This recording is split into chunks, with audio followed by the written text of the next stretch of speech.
नमस्कार। शरणम शरण के तीसरे एपिसोड में आप सभी का स्वागत है। और आज सिक्के की बात सबसे आखिर में करेंगे। पहले कुछ और महत्वपूर्ण जानकारियां आ गई, उनको आपसे साझा कर लें। हर गली में एक गुंडा होता है, हर शहर में एक गुंडा होता है, हर मोहल्ले में एक गुंडा होता है, हर देश में एक गुंडा होता है। और अब तो एक इंटरनेशनल गुंडा है। इंटरनेशनल गुंडा अमेरिका और इसका छोटा गुर्गा कनाडा, ये दोनों मिलकर भारत के ऊपर तरह तरह के इल्ज़ाम लगा रहे हैं। और जस्टिन ट्रूडो ने तो अब खुलेआम कह ही दिया कि इसमें भारत शामिल है, लेकिन हमारे पास कोई प्रूफ नहीं है। जब तुम्हारे पास किसी बात का प्रूफ नहीं है तो तुम किसी देश के ऊपर आरोप कैसे लगा रहे हो? और अभी कुछ ही दिन पहले कनाडा के पुलिस के चीफ टीवी चैनल को एक प्रेस कॉन्फ्रेंस में जवाब देते हुए कह रहे हैं कि भारत से बिश्नोई गैंग हमारे देश में एक्टिव है।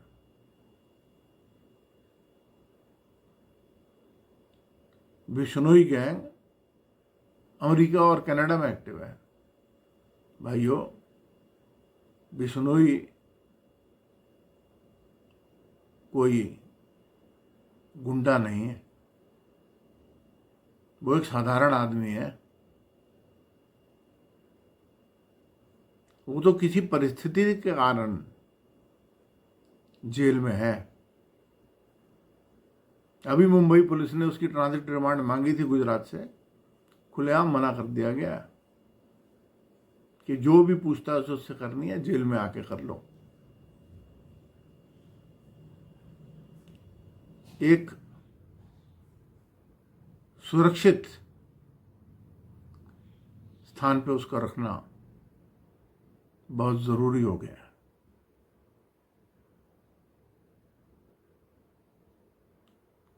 उसने देशभक्ति के कुछ ऐसे काम भी किए हैं जो बताए नहीं जा सकते।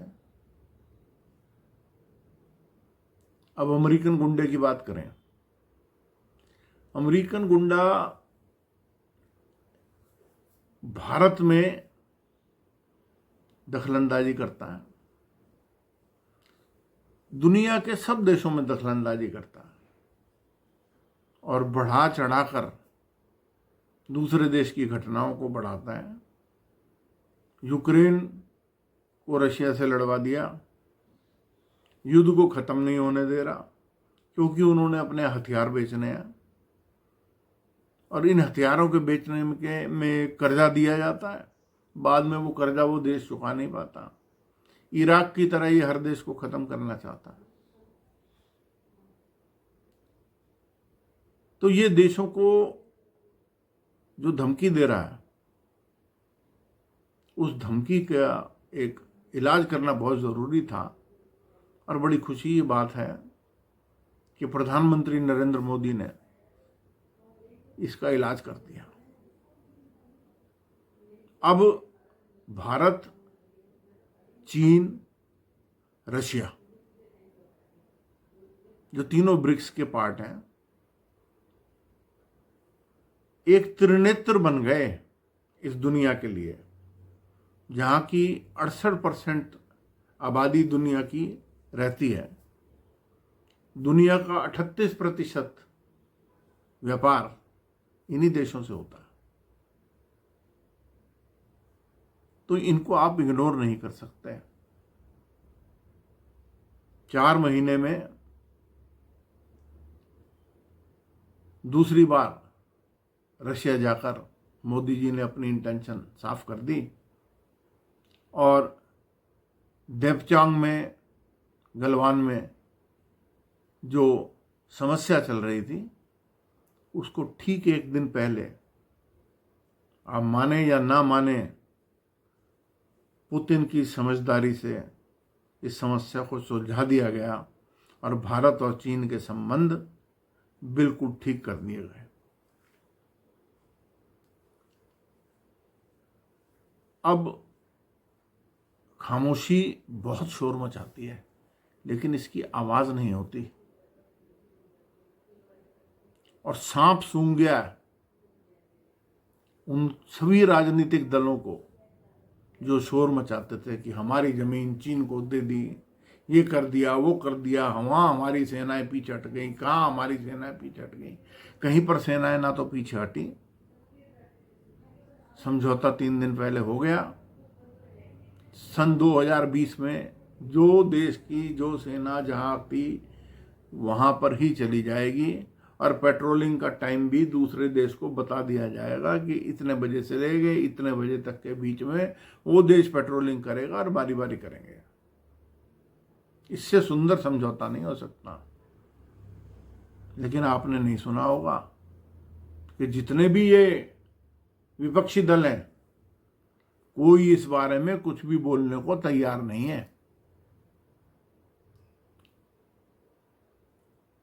अब मैं एक मैच देख रहा था, उसमें एक प्लेयर के बॉल लग गई बड़ी जोर से सिर पे, वो रिटायर्ड हर्ट हो गया।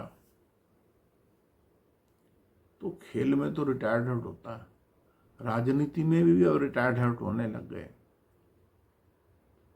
अब पहला रिटायर्ड हर्ट जो राजनीति का आया है वो है बंगाल की फायर ब्रांड नेता ममता बनर्जी।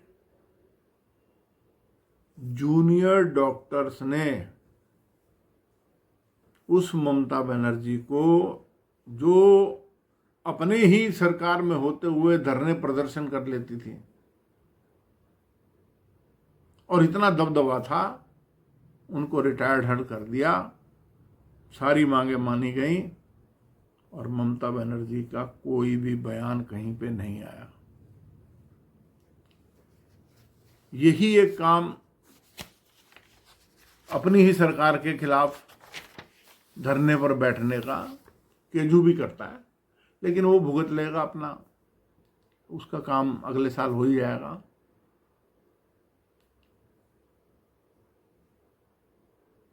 अब ज्ञान की एक बात, क्योंकि मेरा चैनल ही ऐसा है जिसमें कभी कुछ आएगा कभी कुछ आएगा, लेकिन कहीं ना कहीं कुछ आपके मतलब का भी जरूर आएगा।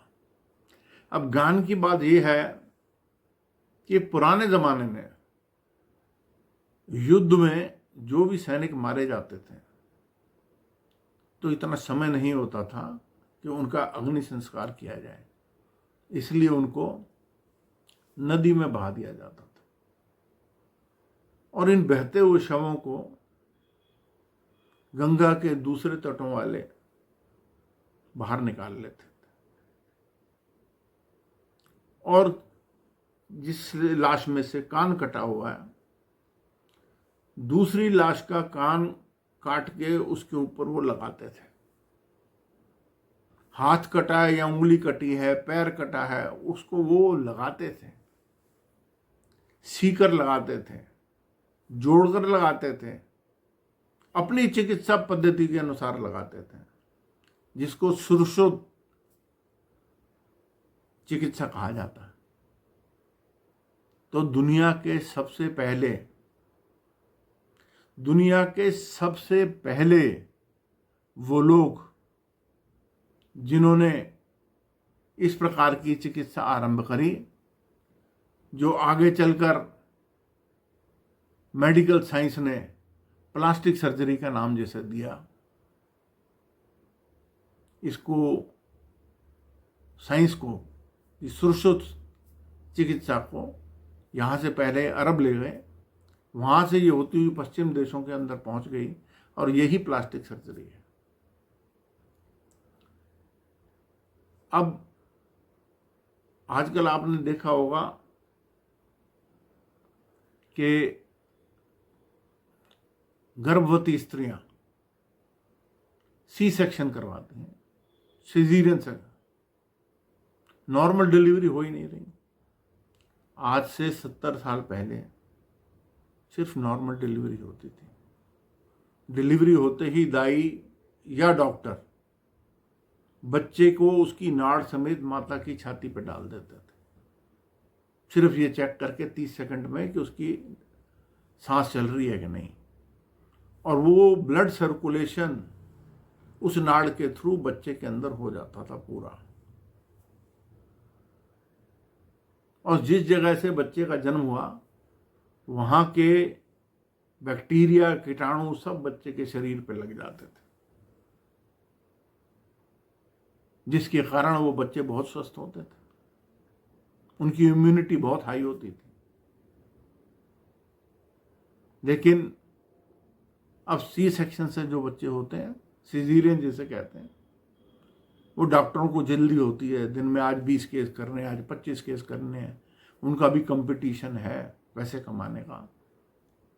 तो सी सेक्शन से जो भी बच्चे जन्म लेते हैं, एक तो उनमें माता का दूध नहीं आता आसानी से, और उनको डब्बे वाला दूध पीना पड़ता है, और वो बच्चे इतने स्वस्थ नहीं रहते जितने कि साधारण बच्चे रहते हैं।